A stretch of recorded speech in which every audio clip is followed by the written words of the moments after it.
평생 남들과 비교하며 살아온 사람들이 있습니다. 그리고 그들 대부분은 인생의 마지막에 가서야 깨닫습니다. 그 모든 비교가 얼마나 무의미했는지를. 2500년 전 세상 모든 것을 다 가졌던 한 왕자가 있었습니다. 그 왕자는 어느 날 충격적인 깨달음을 얻었습니다. 자신을 괴롭혀온 모든 고통의 뿌리가 바로 비교라는 것을 깨달았습니다. 그 왕자가 바로 부처님입니다. 시다르타 왕자, 바로 우리가 아는 부처님 말입니다. 그분도 젊은 시절에는 우리와 똑같이 남들과 비교하며 괴로워했던 평범한 사람이었습니다. 왕자는 그 시대 최고 부자의 아들이었습니다.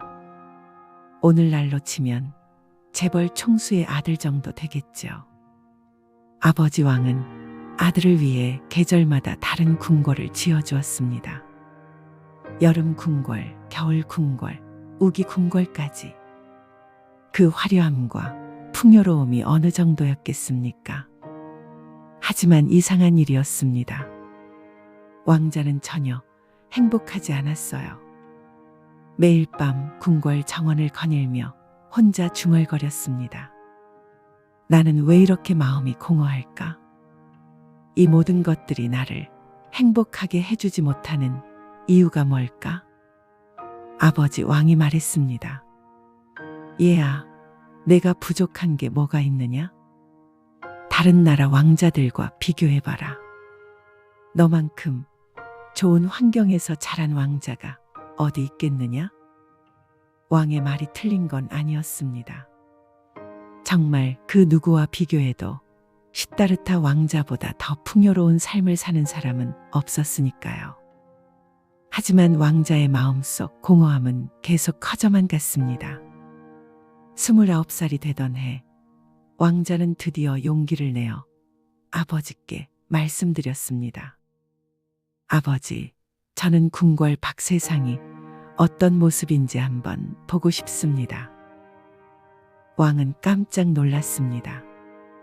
지금까지 아들을 세상의 모든 괴로움으로부터 보호하려고 궁궐 안에만 두었는데 이제 직접 밖을 보겠다고 하다니. 결국 왕자는 처음으로 궁궐 밖으로 나갔습니다. 우리로 치면 평생 강남 펜트하우스에서만 살던 사람이 처음으로 다른 동네를 구경하러 나간 셈이죠. 그런데 그곳에서 왕자는 평생 본 적 없는 세 가지 광경을 목격하게 됩니다.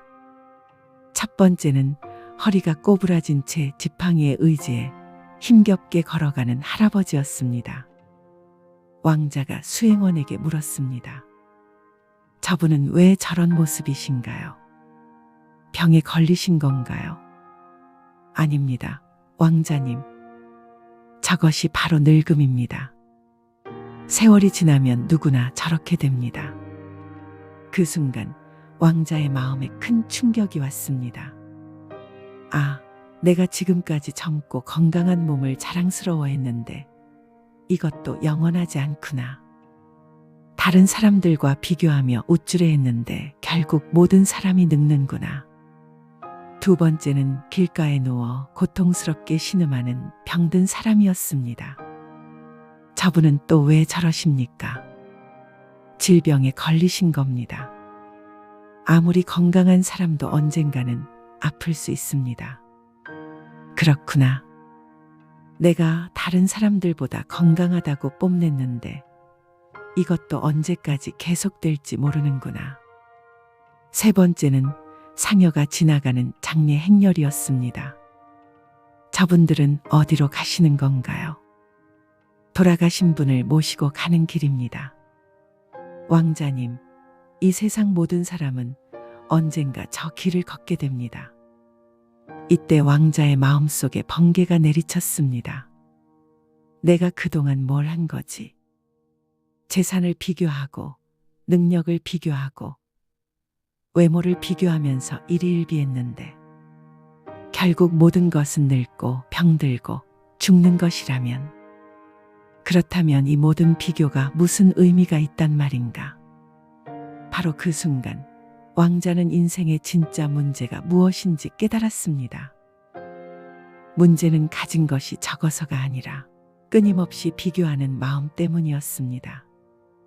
그날 밤 왕자는 모든 것을 버리고 궁궐을 떠났습니다. 6년간의 구도 생활 끝에 왕자는 마침내 깨달음을 얻었습니다. 그리고 세상 사람들에게 이렇게 말씀해 주셨습니다.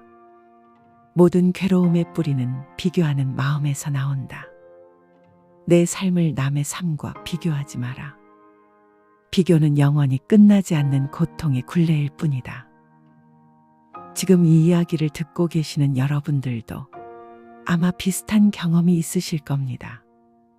특히 은퇴를 하신 후에는 새로운 종류의 비교가 시작되죠. 동창회에 나가면 자꾸만 서로의 자녀들 이야기가 나옵니다. 우리 큰아들이 대기업에 다니는데 우리 딸이 의사랑 결혼했어. 손자가 벌써 서울대에. 처음엔 반갑게 듣다가도 집에 돌아와서는 왠지 모를 허전함이 밀려옵니다.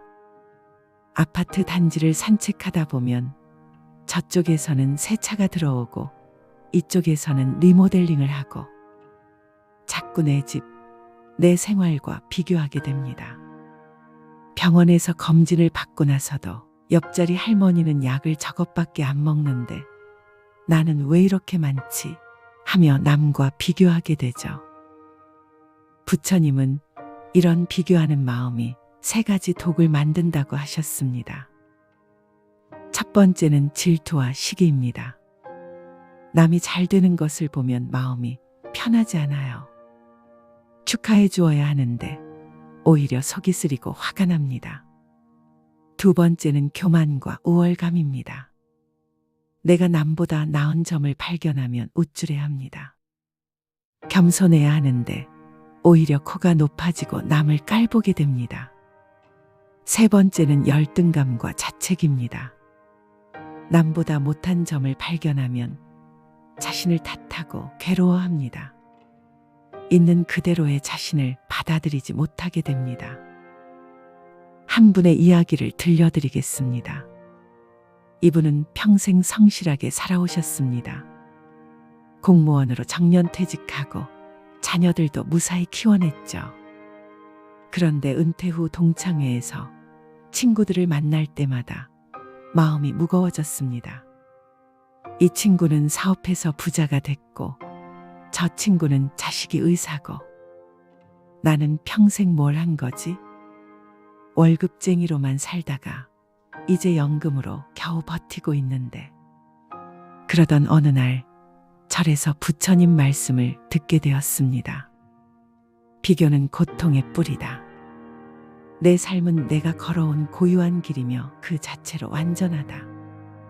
그날부터 생각이 완전히 바뀌었습니다. 아, 그렇구나.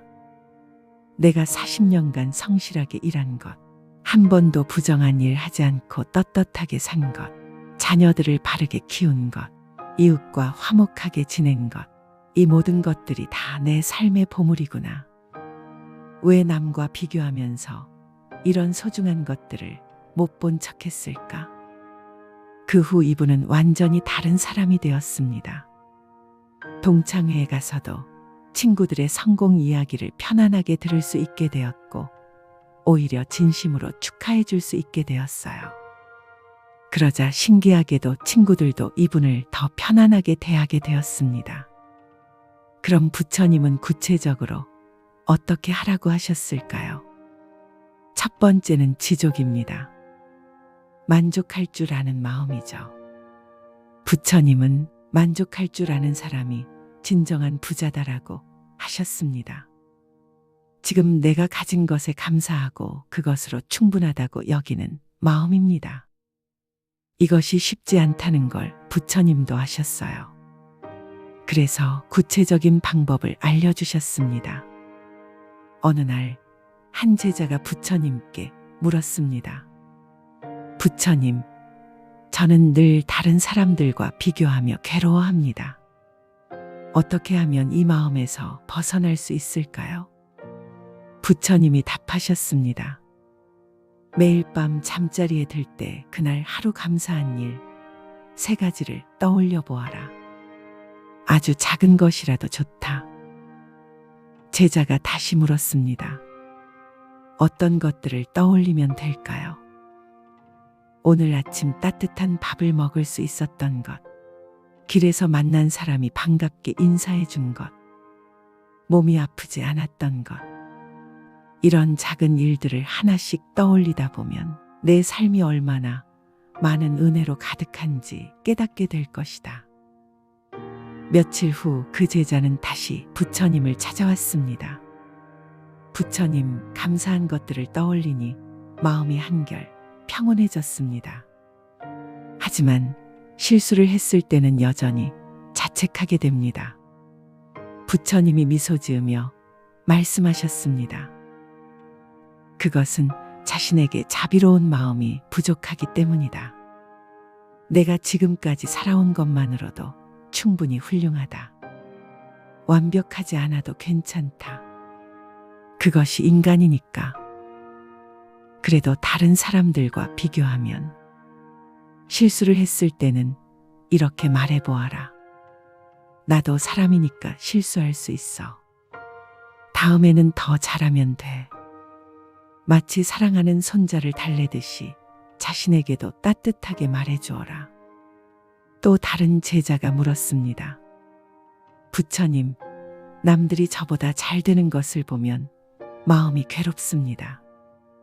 반대로 제가 잘 될 때는 우쭐해지고요. 부처님이 답하셨습니다. 모든 것은 변한다는 진리를 깨달아라. 좋은 것도 언젠가는 변하고 나쁜 것도 영원하지 않다. 남이 잘 되는 것을 보고 속상할 때는 이것도 언젠가는 변할 것이라고 생각하라. 반대로 내가 잘 될 때도 이것도 계속되지는 않을 것이라며 겸손함을 잃지 마라. 그렇게 생각하면 비교하는 마음이 사라질까요? 무상을 깨달으면 비교하는 마음이 얼마나 헛된 것인지 자연스럽게 알게 될 것이다.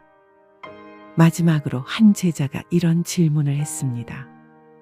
부처님, 과거를 후회하고 미래를 걱정하느라 늘 마음이 불안합니다.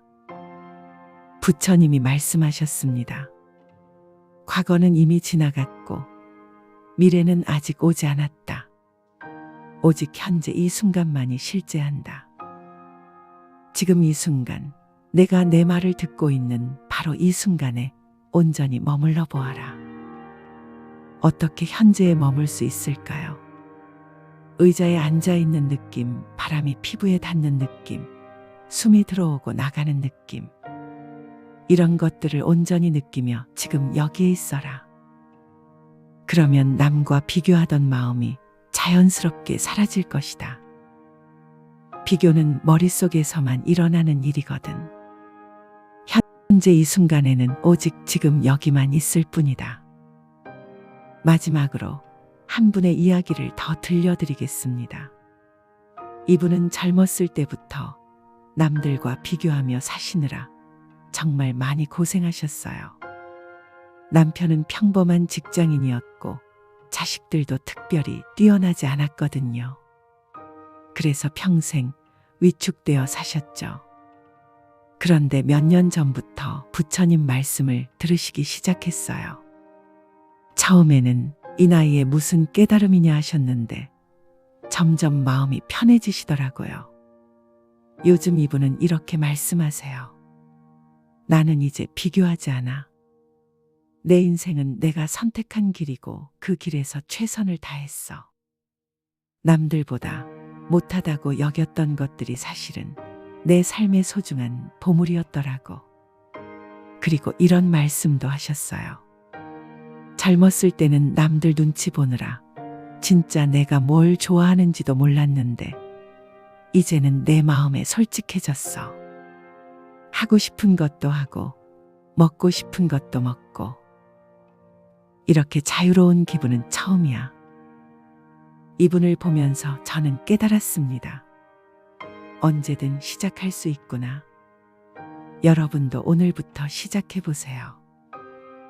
남과 비교하는 대신 내 삶 자체에 감사하는 마음을 가져보세요. 내가 지금까지 살아온 길이 비록 완벽하지는 않더라도 그것만으로도 충분히 의미 있고 소중한 길이었다는 것을 인정해 주세요. 부처님은 말씀하셨습니다. 꽃은 다른 꽃과 비교하지 않는다. 그저 자신의 향기를 피울 뿐이다. 사람도 마찬가지다. 각자의 고유한 향기를 피우며 살아가면 그것으로 충분하다. 여러분의 인생에도 여러분만의 고유한 향기가 있습니다. 그 향기를 남들과 비교하지 마시고 있는 그대로 받아들이고 사랑해 주세요. 부처님은 마지막으로 이렇게 말씀하셨습니다. 모든 존재가 행복하기를, 모든 존재가 평안하기를, 모든 존재가 괴로움에서 벗어나기를. 이 말씀처럼 여러분도 이제 비교의 괴로움에서 벗어나 진정한 평안을 찾으시길 바랍니다. 남과 비교하느라 놓쳤던 여러분 자신의 소중함을 다시 발견하시고 매 순간을 감사하며 살아가시기를 진심으로 기원합니다. 오늘도 소중한 시간을 내어 이 이야기를 들어주셔서 고맙습니다. 여러분의 마음에 따스한 평화가 깃들기를 바랍니다.